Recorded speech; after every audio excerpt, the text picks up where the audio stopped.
Hi everybody, I'm Jack, and this is Raw Tropical Living. Thanks for joining me today. As you can see from the background, I'm back in Alabama at my mom's house. It was nice to get away for a couple of days. It was too short. I'll tell you, I'm getting a little stir crazy here. I could use more little getaways until I get back down to Costa Rica. Anybody out there need a tune-up? I could come stay and teach you my ways for a few weeks. Just joking there. Anyhow, I wanted to share with you today my top 5 books for a raw food diet. I do videos every day, so if you're not already subscribed to my channel, I'd appreciate if you'd hit that subscribe button now, then click on the little bell and check send notifications so you'll stay subscribed to the channel. If you don't check that one, they'll unsubscribe you from your YouTube channels from time to time. I've been going through my subs this morning and picking out a few channels. I'm like, hey, where's so-and-so? So, anyhow, now before I get into these books, these are really, when I say my top 5, there's a lot of good ones out there. I just kind of try, a lot of times when I'm putting together a video or trying to think up ideas for videos, just ways to share, I think about, okay, what if this person came to me and put their self completely in my hands? Now, I'm not assuming anybody's going to do that, but I'm just saying, like, somebody comes to me and they're like, okay, you teach me. What would be my best guidance for them? So these are my top 5, and they're not necessarily in any particular order. But these first 2 that I'm going to talk about are I really enjoy them, and I think I like to recommend them a lot because they're. A lot of times I'll recommend them in a group. Somebody in a group will be like, hey, some good books on this subject, and she never comes up. Some of you that have watched my videos before probably know I'm going to mention Brenda Davis. Brenda Davis has 2 books on my list, and she co-authors these books with somebody else. It's a lady with a Greek name. She's Greek American, and I can never remember. I mean, I'm guessing that Brenda Davis is the primary author, but she does have a co-author. So. But the 2 books are Becoming Vegan and Becoming Raw.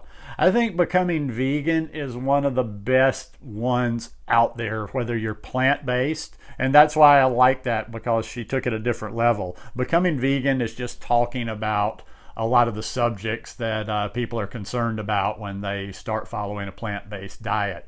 It doesn't get into the raw aspect of it yet. It just talks about the basics of a plant-based diet.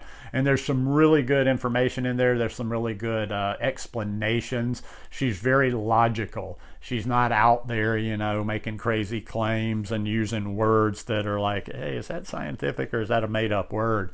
I don't know, just the way she presents her information resonates with me.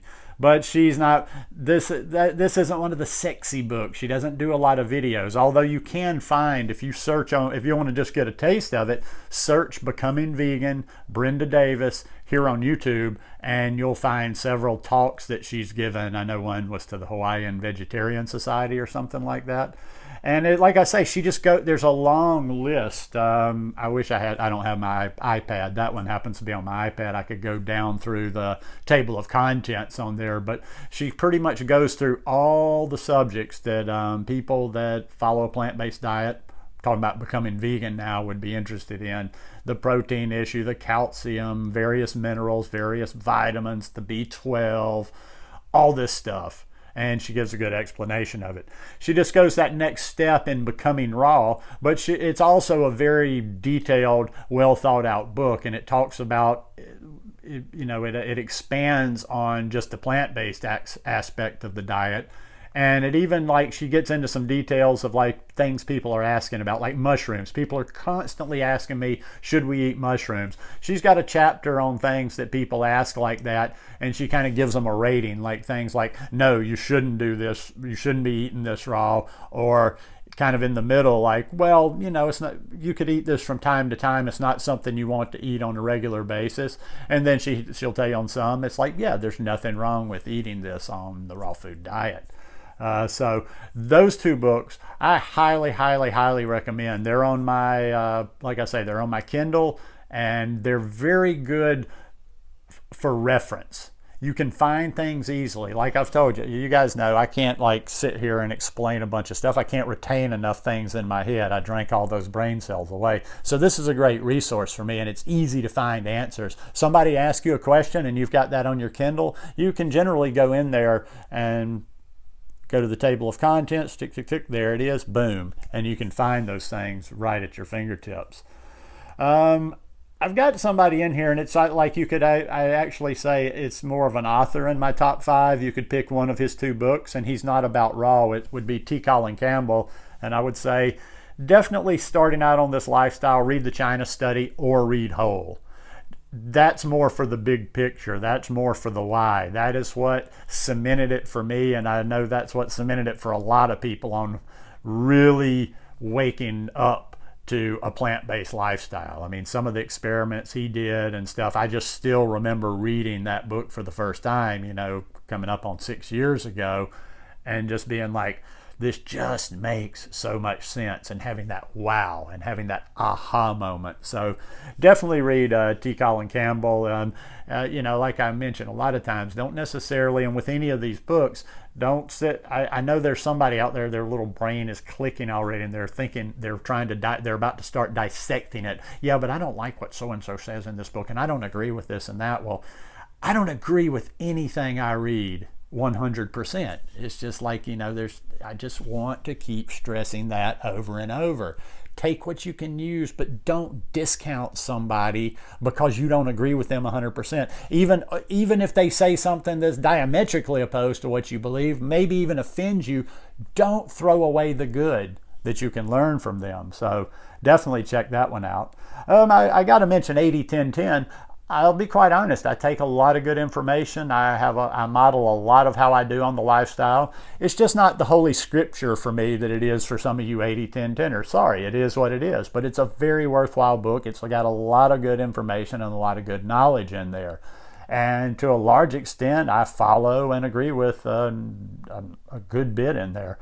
Once again, it's just not it's not a holy book to me like it is to some of the people that have aligned themselves in that particular way of doing it. But great book, great read. I'd almost say, like, if you're a raw foodist, you've got to have that book in your arsenal. You got to have those different books, because hey, who knows, even if you don't do a YouTube channel, or if you're not very always online on social media and whatever, you're still going to want to at some point probably share this lifestyle. And some of these just give you different approaches, different methods, and different authors that are going to resonate with different types of people. The last book I haven't even finished reading yet, and that's actually the only book. No, I have the China Study somewhere here in physical copy. The only other book I have in physical copy, and is number 5, is Avoiding Degenerative Disease by Don Bennett. Now, I haven't been reading all that much, even since I got back from Woodstock. I haven't finished this. I haven't even gotten very deep into it. I haven't been doing much reading. I've just been kind of hitting it, spotting, going through there. But this is a real, and his little tagline is Avoided Degenerative Disease. I like this, the Operation and Maintenance Manual for Human Beings. He gets into some pretty deep stuff there, but it's really about how the body works, and it's kind of like, it just is what it is. Not everybody's going to choose to, and he even says, it's like, how far do you want to go? That's the question. It's like, how far do you want to go? Do you want a little bit of health? Do you want a lot of health? Or do you want your best chance of avoiding disease for the rest of your life? That's all we're really talking about when we're talking about like being strict or extreme or whatever. And like I say, even though I respect him and I respect his thought process a lot, there's a lot of things that he recommends that even if I agree with, I don't necessarily do. See, that's something too that's important in your process with anything. Just because you don't want to do it, just because it's not comfortable to you, just because for whatever reason you might say, well, okay, well, that is going too extreme or whatever. Don't necessarily try to say, oh, that's wrong just because I'm not going to do it. I make choices like that all the time. I see things out there that people are doing, and I'm like, yeah, that probably is a good thing to be doing. I'm just not going to do it, or I'm not that interested in it. But there's a lot of good books out there. I mean, I guess if I had to throw in some honorable mentions, I've got, I'm horrible with names. Walker, is it Herbert Walker or Walker, Paul Walker? I can't remember. No, that's the actor. Something Walker. He's got some good stuff. A lot of the natural hygienists, Errett, Shelton, Errett, I've read more than anybody else, and I've gotten a lot of good stuff from him. Once again, not a disciple. I know there's a lot of disciples out there. I'm not a disciple. I'm not a disciple of anybody. Nobody's my guru in this thing. Food's just not, I mean, I'm not, it's just not, I would just feel silly even saying I had a guru. I mean, I've just kind of, I like to work it out. I like to take what I can. I learn from this person. I hear what this person has to say. Trial and error, doing this, doing that, doing it in Costa Rica, doing it here. I'm my own authority because nobody has lived my circumstances. Nobody lives exactly how I do or sees things like I see them. But I highly, highly, highly respect all these people that I've mentioned today, and I definitely give them a lot of credit for my learning along this journey. So anyhow, those are just my top 5. There's lots of them out there. If you like this video, please give me a thumbs up. Hope you guys have a very good weekend, and I will see you again tomorrow. Peace.